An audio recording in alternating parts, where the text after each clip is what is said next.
Ceci est une notification urgente pour tous les élèves, enseignants et parents. Depuis 6h27 ce matin, plusieurs écoles ont signalé des anomalies concernant le personnel enseignant. Si votre professeur sourit trop, ce n'est pas bon signe. Ne lui rendez pas son sourire. Ne restez pas après la classe. Ne regardez pas ses dents. Quelque chose porte son visage. Les signes sont discrets au début. Le sourire de votre professeur s'étire plus que d'habitude, persistant même lorsque la leçon devient sérieuse. Ses yeux ne plissent pas, restant fixes, sans cligner, comme du verre. Dès le deuxième jour, vous remarquerez que ses lèvres frémissent, comme si elles luttaient pour rester retroussées. Si vous entendez un léger bourdonnement lorsqu'il sourit, comme une statique d'une radio cassée, quittez la salle de classe immédiatement. Ce n'est pas de la joie, c'est un effort. Cela a commencé en 1972. Une professeure de biologie à Fairmont, Indiana, Madame Laura Hensley, a commencé à sourire pendant chaque cours. Les élèves disaient que son sourire ne faiblissait jamais, même lorsqu'elle les réprimandait. Après 2 semaines, sa bouche semblait plus grande, ses dents plus pointues. Une élève, Emily Klein, est restée après la classe pour poser une question sur les devoirs. On ne l'a jamais revue. Son sac à dos a été retrouvé dans le bureau de la professeure, fermé, avec un faible battement à l'intérieur.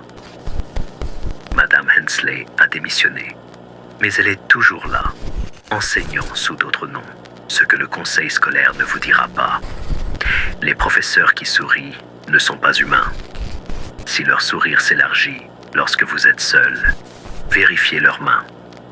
Si leurs doigts semblent trop longs, se recourbant comme des griffes, ne criez pas.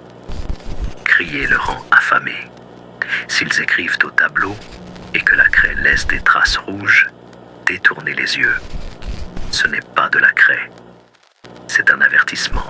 Si vous êtes en classe et que l'air devient lourd, suivez ces instructions à la lettre. Premièrement, ne croisez pas leurs regards. Si vous le faites, vous verrez leurs pupilles se fendre comme des fissures dans un miroir.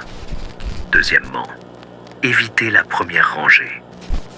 Les bureaux là-bas sont marqués, des griffures légères, formant les noms des élèves qui ont rendu le sourire. Troisièmement, s'ils prononcent votre nom et que leur voix résonne, même dans une petite salle, levez-vous et sortez. Ce n'est pas votre professeur. C'est ce qui se cache derrière le sourire. Le district le sait depuis 1986. Un concierge a trouvé un annuaire dans la chaufferie, rempli de photos de professeurs souriants, leurs visages étirés, de manière impossible. Chaque élève photographié avec eux était répertorié comme transféré. Le concierge a brûlé le livre, mais les cendres murmuraient des noms. Le directeur, qui souriait pendant l'enquête, n'a pas vieilli depuis.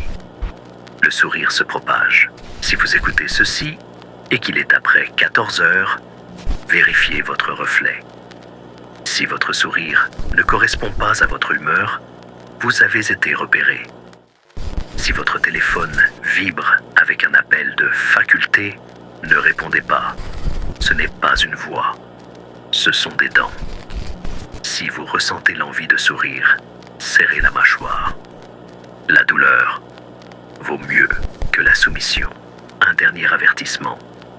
Si vous n'avez pas cligné des yeux depuis le début de cette diffusion, ou si votre ombre sourit quand vous ne le faites pas, arrêtez de bouger. Fermez les yeux et comptez jusqu'à 6. Vous entendrez des rires, aigus et humides, comme une bouche trop pleine.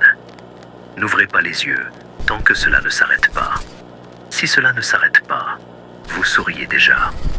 Le professeur vous observe. Que Dieu aide la classe de 2025. Fin de la transmission.